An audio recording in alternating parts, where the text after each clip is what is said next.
होगा, इतना अच्छा मक्खन है, हम तो आज ही जाएंगे। तो कान्हा बोले देख ले, फंस सकते हैं, कोई भरोसा नहीं है। तो ग्वाला बोले अरे कान्हा, जब तक तुम हमारे साथ हो हम नहीं फंसेंगे, चलो। तो सारे ग्वाला चल दिए। अब प्रभावती ने क्या किया, सुबह का समय था इसलिए बाहर से किसी से कह करके दरवाजा लगवा दिया और खुद अंदर जाके बैठ गई। और जो मक्खन की मटकी थी उसमें एक घंटी लटका दी कि कान्हा आएगा, मटकी में हाथ डालेगा, घंटी बज जाएगी और मैं अंदर से निकल के उसे पकड़ लूंगी। अब ग्वाला आए, देखा कि प्रभावती का बाहर से दरवाजा बंद है। तो सारे ग्वाला दरवाजा खोल करके अंदर घुसे। सबने सोचा प्रभावती तो पानी भरने गई है। अंदर आए तो देखा मटके से घंटी लटकी है। तो कान्हा कहते हैं अरे देखो तो इस प्रभावती को कितनी चालाक बनती है, मटके से घंटी तो ऐसे लटका के गई है जैसे घंटी की आवाज यमुना जी पर सुन जाएगी। अब प्रभावती अंदर बैठी बैठी सारी बातें सुन के हंस रही थी। अब कान्हा आए, आके सबसे पहले घंटी से कहते हैं कि देख घंटी, मैं भगवान हूं, मैं तो तेरा स्वामी हूं, तू सेवक है। अब सेवक का कर्तव्य है स्वामी की बात मानना। तो मेरी आज्ञा है कि जब मैं मक्खन चुराऊं तो तू बजना मत। तो भगवान ने घंटी से कहा, उसके बाद मटके में हाथ डाला। मटके में हाथ डाला, घंटी नहीं बजी, लेकिन जैसे मक्खन को खाने लगे तब घंटी बज गई। और जैसे ही घंटी बजी अंदर से प्रभावती भागी भागी आई और उसने कान्हा का हाथ पकड़ लिया। बोले आज तो ये चोर पकड़ में आ ही गया, अब तो इसे मैया यशोदा के पास लेके जाऊंगी, उसे बताऊंगी कि तेरा लाला चोरी करता है।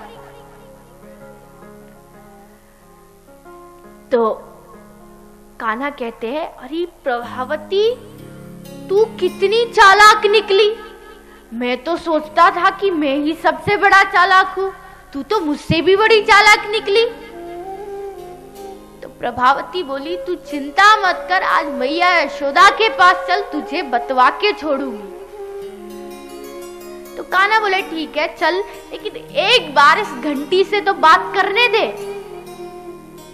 तो गोपी बोली ठीक है कर ले।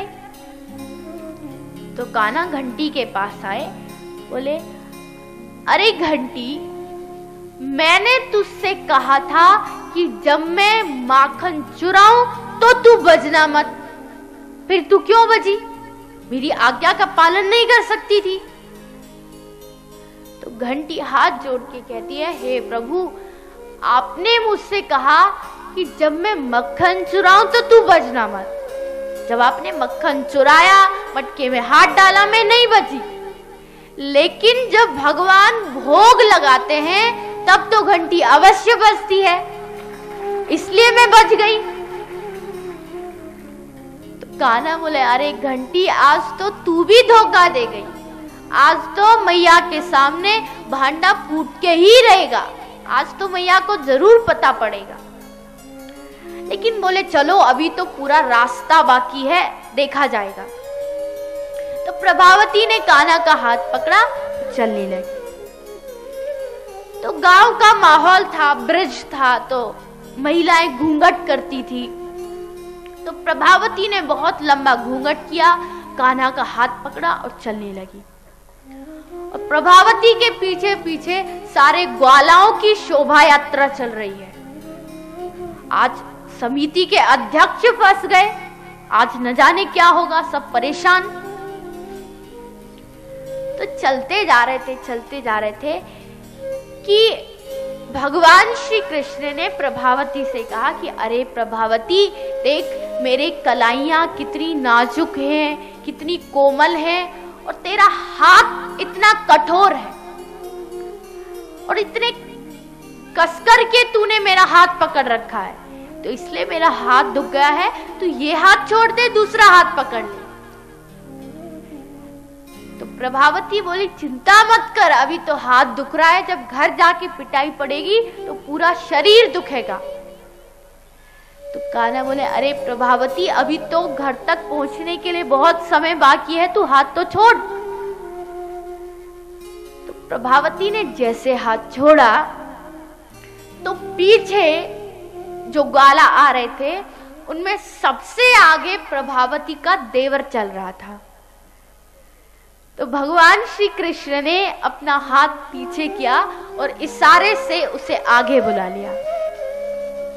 अब देवर आया तो भगवान ने प्रभावती के हाथ में देवर का ही हाथ पकड़ा दिया और बोले, अरे प्रभावती, अब तूने मेरा हाथ पकड़ लिया, अब चल। तो प्रभावती ने घूंघट कर रखा था, दिखाई नहीं दे रहा था, तो देवर को ही भगवान कृष्ण समझ के चलने लगे। और उधर भगवान श्री कृष्ण भाग करके मैया यशोदा की गोदी में जाके बैठ गए और जाके मैया से बोले, अरे मैया, ये गोपियां तेरे पास आकर के शिकायत करती है, तेरे कान्हा ने ये किया वो किया, तुझे मालूम है ये तेरे पास शिकायत क्यों लेके आती हैं? मैया बोली, क्यों लेके आती हैं? बोले, अरे मैया, ये गोपियां मुझसे और तुझसे चिढ़ती हैं। तो मैया बोली, ये गोपियां मुझसे और तुझसे क्यों चिढ़ेंगी? कान्हा बोले, देख मैया, ये तुझसे इसलिए चिढ़ती है क्योंकि तेरे जैसा सुंदर, सुशील, अच्छा गुणों वाला बेटा इनका नहीं है ना, इसलिए चिढ़ती है। तो मैया बोली, अरे पागल, अपनी बड़ाई अपने ही मुंह से करता है। तो कान्हा बोले, अरे मैया देख, हंसी की बात नहीं है, मैं सच बोल रहा हूं। तुझे मालूम नहीं, अपनी वो जो प्रभावती है ना, आज तेरे पास शिकायत लेके आ रही है। मेरे किसी ग्वाला ने मुझे बताया था, तो मैंने सोचा क्यों ना तेरे पास पहले ही जाके बैठ जाऊं, जिससे तुझे पता चल जाए कि मैं चोर नहीं हूं। तो मैया बोली, अच्छा, वो प्रभावती कल भी आई थी, तू चिंता मत कर, आज उसको आने दे, आज उसे बताऊंगी। तो कान्हा ने सोचा, हाँ अब मोर्चा तैयार है, अब आने दो प्रभावती को, अब देखा जाएगा।